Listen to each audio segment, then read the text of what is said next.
Okay, so this is the first electric bike that I've reviewed that has Apple's Find My built right into it. And so I've partnered with Velotric for this video to show you this and also everything else about this T1ST e-bike. And Apple's Find My basically is an app that lives on iPhones that allows you to keep track of your items. So once you assemble this bike and turn it on for the first time, just open up the Find My app and then you'll be able to add this bike to your list of items and you can rename it to whatever you want to call it. And then now if you lose this bike, or worst case scenario, someone steals it, you'll be able to track it down and get turn-by-turn directions to the bike. And then you also can choose to play a sound from the bike via this app. And just in case, I guess the bike is under some leaves or something, but I found that when I did do this, the sound was very low, so it will be kind of hard to hear. So I don't find that to be very useful, but you can also enable a lost mode. So if you don't have eyes on the bike, when someone else does find it, the Find My app will automatically notify you, and then now you'll be able to go retrieve your bike again in that worst case scenario. So yeah, I think it's cool to have this Find My capability built into the bike, so you really don't have to download any extra apps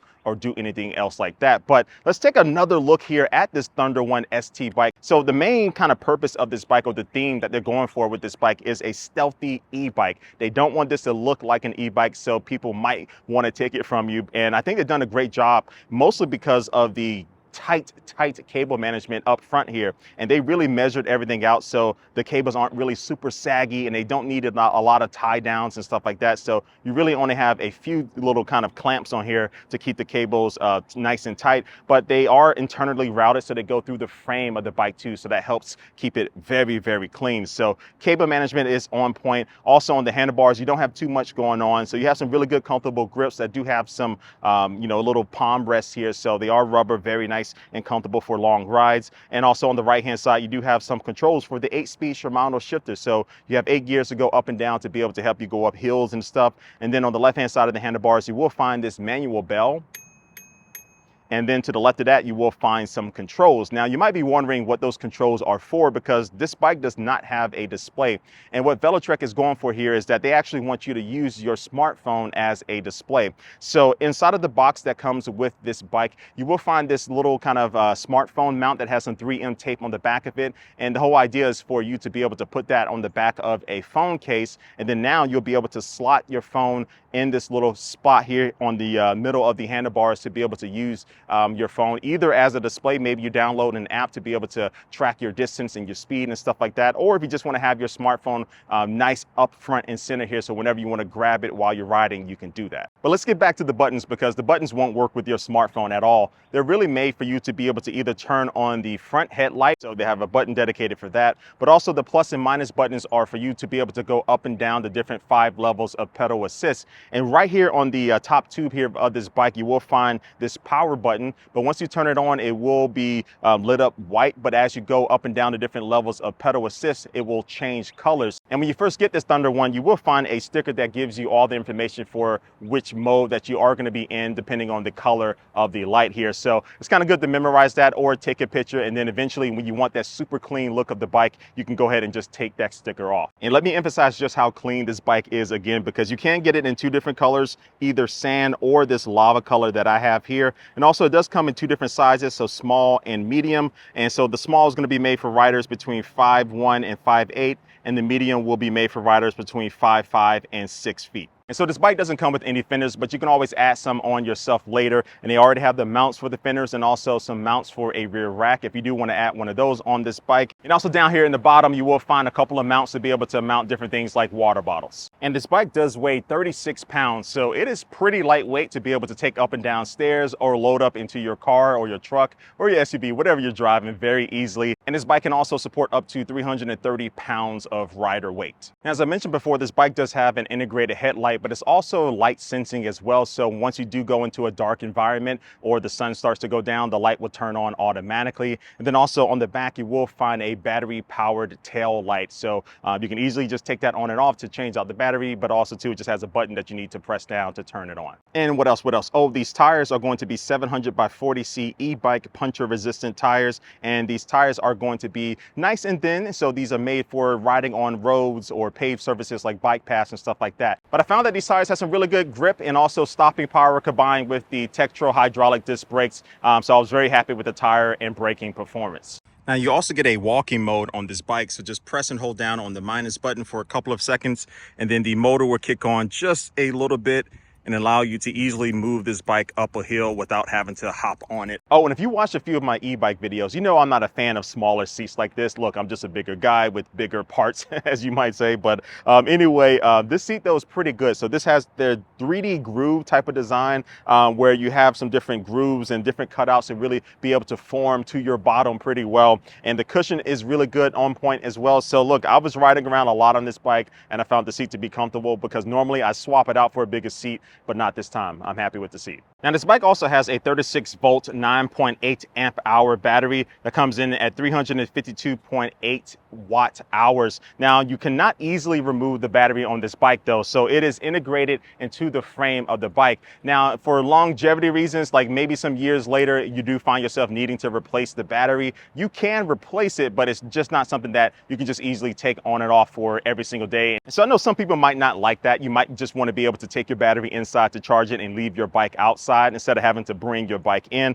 but it does help keep this bike looking stealthy, and that's the main point of this bike. And all right, so now we're off. So taking off here from a complete dead stop, the pedaling experience on this bike is really good. It has that torque sensor, which is going to be better than the traditional cadence sensor because it really responds to how much pedaling and how much power you put into your pedaling into the response that you're going to get from the motor. So basically, the harder you pedal, the harder the motor is going to work for you. But also it just allows it to really give you more control as far as, you know, how much of a workout that you want to have. And I have to be honest with you, I'm mostly riding around in turbo mode because I always want to have the fastest speed available to me, but you don't have to do that. And of course, if you don't do that, you will extend your range. And speaking of range, you're looking up to 52 miles. And I always say up to because it depends on how much you weigh, how much gear you're carrying that day, or how many hills you're going up, or if you are going to be using turbo mode and stuff a lot. So that will be dependent on you. But I did one day when I went around for maybe like 15 miles or so,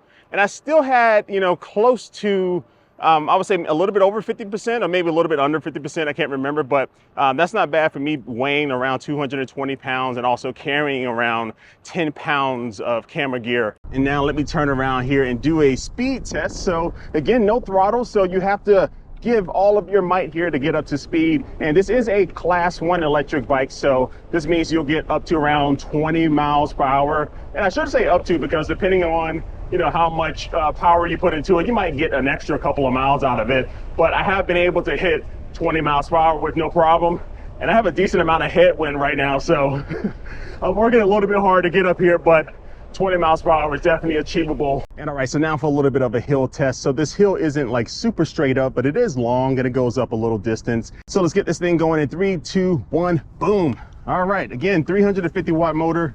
Peaks at 600 watts, so when you need that extra power, you should be able to get it with this bike. And I'm in gear, I think 6 right now. I can actually drop down and 5, and I go down to 4, and I am in turbo mode, and no problem at all. Hey, how's it going? Good, good, good. And we're just about here at the top. Still not working hard at all. I can probably even go down a gear to make it a little bit easier. But so I think ultimately with this bike, you have to work, you know, to get to where you want to go. You have to always pedal because you don't have a throttle. And so if you're looking for a particular bike like this that you want to be able to get a workout, but you do want a little bit of help, right? You're not trying to win a marathon or go on any race or something. This is a good bike for it. And then also I'm just going off in some grass right now. It's not made for off-roading, but this bike still will be good for gravel and little things like this. And let's get a little bit more off-road here. Woo. Oh yeah. Oh yeah. Nice, nice, nice. And do a little bit of braking on some grass. Pretty good. Okay, so hold up. You might be wondering where this bike came from. So this is the Thunder 1. So Velotric launched this alongside the Thunder 1 ST. So I'm gonna talk about some of the differences here in a second, but let's talk about first the things that are the same. So the general design language as far as going for that stealthy look is the same. Cable management is nice and tight. You do get that headlight and also that battery powered tail light. The tires are going to be the same. Also the mounting options for water bottles and stuff are going to be the same. The controls on the handlebars is going to be the same as well. The seat feet, and it also still weighs 36 pounds. It has the hydraulic disc brakes and also the 350 watt motor. So yeah, those are the similarities, but now let's talk about the differences. So this Thunder One is actually going to be made for taller riders. So it also does come in two different sizes. So the medium size is going to be good for riders between 5'3" and 6'1", and the large size is going to be good for riders between 5'7" and 6'6". And this bike does come in two different colors. So you get crystal black and also the frozen blue version that I'm using for this video. And then you also get a bigger battery in this bad boy. So the battery will get you up to 70 miles versus the up to 52 miles with the Thunder 1 ST. But the other significant change to this bike is the fact that it does come with a fingerprint scanner for a little bit more security. So someone can still just come and pick up your bike and walk away with it and stuff, but they can't turn it on to get the power of the motor without having your fingerprint. And this fingerprint power button has the same light around it, so when you are using the pedal assist levels, it will change colors. And then on to the last significant change between these bikes is that this Thunder One does not have Apple Find My built in, but it does have the compatibility with the Velotric app that's available for both iPhones and Android phones. So once you download that app, you'll be able to connect this bike to the app via Bluetooth. And so with this app, you can do things like being able to see your speed in real time and keep track of your different trips that you're taking and your distance. And then also you can use the auto unlock feature. So when you are walking close to the bike with your phone and it's connected via Bluetooth, it'll automatically unlock the bike for you so you don't have to use your fingerprint. And it still has you covered with security features too. So if someone does move your bike, you'll be able to get a notification on your phone letting you know that someone has moved your bike. So that's pretty convenient too. And then also there are two features coming to this bike that I don't have access to right now, but those will be crash detection and also integration with the health app on iPhone. So you'll be able to get some of that healthy information saved into your iPhone automatically. And so yeah, those are the two differences between these bikes, but I'll kind of make it simple for you to help you decide which one is best for you. If you want the maximum distance, go with this Thunder One. And if you also don't have an iPhone, the Thunder One might be better for you because you do have that app that you can download and use to be able to get more functionality out of the bike compared to the Find My integration here with the Thunder 1 ST. Now, Find My does make it very easy for iPhone users. You don't have to download an app and things are just kind of automatic with all of your other devices, but you don't get as much control and kind of integration with the Bluetooth app that's only available for the Thunder One. And also just pay attention again to the size ranges. This one might just be better for you because you are a taller person. And then also the price. So $17.99 for this Thunder One and $14.99 for this Thunder 1 ST. But no matter which one you choose, you're getting a very good stealthy city e-bike. And if you are using a decent bike lock,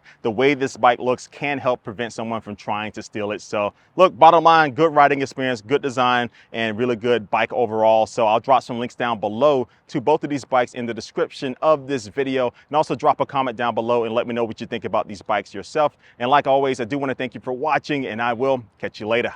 Peace.